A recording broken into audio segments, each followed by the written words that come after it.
সাহেব আছেন, আমাদের তৃণমূল কংগ্রেসের আমাদের সাংগঠনিক জেলা সভাপতি আশিস বাবু আছেন, আবার আমাদের তপন বাবু আছেন, আমাদের ভারতীয় জনতা পার্টির আমাদের জেলা সহসভাপতি ঘাটাল সাংগঠনিক জেলা।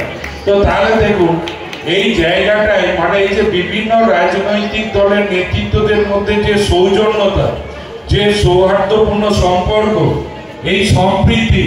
আবার দেখুন আমাদের আমাদের মমতাজ বেগম আছেন আমাদের প্রধান মহোদয়, আবার দেখুন আমরা সবাই হিন্দু, তাহলে হিন্দু মুসলিম রাজনৈতিক দল নির্বিশেষে সকলে আমাদের এই দাসপুর ২ নম্বর ব্লক হচ্ছে আমাদের মানে এই সৌজন্যতার হচ্ছে শক্ত ঘাঁটি, যেটা আমাদের সচরাচর অন্যান্য জায়গায় কিন্তু এই নজির বা সৌজন্যতা কিন্তু দেখা যায় না।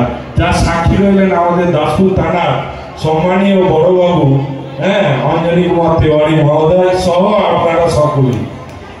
আমাদের মানুষ হিসেবে যে পারস্পরিক সম্পর্ক সেটা কোনো ভেবে নেই, তাই আমরা প্রত্যেকেই আজকে কিন্তু এই মহামিলন যেন গঙ্গা যমুনা সরস্বতী একটা মিলনস্থল, এটা আপনারা দেখলেন। তো আজকে এই কথাই বলবো আপনাদের প্রত্যেককে যে আমরা যেখানে আমাদের এই মিলনস্থলের কথা একটু আগে বলছিলেন, এখানে হাওড়া জেলা, হুগলি জেলা, ওদিকে পূর্ব মেদিনীপুর, 3টি নয় 4টি জেলার কিন্তু ঘুরে ফিরে খুব কাছাকাছি জায়গা আমরা রয়েছি। তো আমরা এরকম একটি জায়গায় এই আনন্দ উৎসব করছি। এই আনন্দ উৎসব সত্যিই তো আনন্দ উৎসব আমরা করি কেন, এটাকে প্রথম আমাদের জেনে নেওয়া দরকার। আমরা আমাদের ব্যক্তিগত জীবনের দুঃখ, আমাদের দৈন্যতা, আমাদের হতাশা, আমরা সব কিছুই আমাদের সঙ্গে করে নিয়ে আসি। আর এই মেলা প্রাঙ্গণে সবগুলো আমরা ফেলে দিয়ে যাই, আমরা নিয়ে যাই কিন্তু আনন্দ। যেমন করে নদীতে স্নান করে আমরা পুণ্য স্নান করি, আমরা মনে করি, আমাদের বিশ্বাস যে নদীতে স্নান করলে নাকি আমাদের সমস্ত কলঙ্ক, সমস্ত দুঃখ, ব্যথা, হতাশা সবগুলোই নাকি দূর হয়। তেমনি এই জনপ্লাবনের মধ্যে নিজেকে আমরা স্নান করি, আমাদের নিজের মনের মধ্যে কালিমা আমরা সবটাই কিন্তু এখানে ধুয়ে দিয়ে যাই।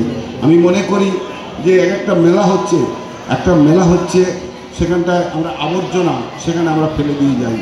আর সেই আবর্জনা আবার যেমন করে আমাদের আবর্জনা একটা সময়ে সেই আবর্জনায় সুন্দর গাছ ফোটে, তাতে ফুল ফোটে, আমাদেরকে সেই ফুল দিয়ে আমরা সেই ফুল দিয়ে দেবতায় অঞ্জলি দিই। তেমনি আমাদের এখানে যত হতাশা যন্ত্রণা সবগুলো ফেলে দিয়ে গেলেও এখান থেকে সুন্দর গাছ ফুটবে, সুন্দর সেখান থেকে ফুল হবে, সেই ফুল আবার আমরা দেবতাকে উৎসর্গ করে দেবো। এই মেলা কিন্তু এই জিনিসই, মেলা কিন্তু অন্য কিছু নয়। তাই আমাদের সম্মানীয় মুখ্যমন্ত্রী মমতা বন্দ্যোপাধ্যায় তিনি কিন্তু সর্বত্রই তিনি কিন্তু মেলার আয়োজনে উৎসাহ যোগান। মেলা প্রাঙ্গণে আমাদের যে মা কালীর যে মন্দির, এই মন্দির হওয়ার ক্ষেত্রে এবং স্থাপনের ক্ষেত্রে আমাদের মানে মুসলিম সম্প্রদায়ের ভাইয়েরাও মানে দুহাত ভরে সহযোগিতার হাত বাড়িয়ে দিয়েছে। তাহলে আমাদের এইখানে দেখুন আমরা না জাতপাত, না রাজনৈতিক বর্ণ, না হচ্ছে যে গিয়ে কোনো কিছুতে আমাদের মানে কুণ্ঠাবোধ রয়েছে। আমরা সব ক্ষেত্রেই আমরা মিলেমিশে আমরা দেখুন এক হয়ে আছি, কারণ আমাদের একটাই পরিচয়, আমরা ভারতীয়, আমরা ভারতবাসী, আমরা বাংলার মানুষ, আমরা সকলেই বাঙালি। এটাই আমাদের সব থেকে বড় পরিচয়, আর এটাই হওয়া উচিত সব ক্ষেত্রে। কিছু মানুষ সমালোচনা করে যাদের সমাজে কাজকর্ম নেই, অনেকেই অনেক কিছু সমালোচনা করবে। জানি না আমরা তো সকলকে খুশি করতে পারবো না এই পৃথিবীতে, আর সেটা যদি কেউ ভেবে থাকে তার মতো মূর্খ এই পৃথিবীতে আপনিও হতে পারেন। তো আমরা এসেছি, আমরা আমাদের মতো করে যতটা সমাজকে ভালো রাখা যায় সেইটুকুই আমরা চেষ্টা করব।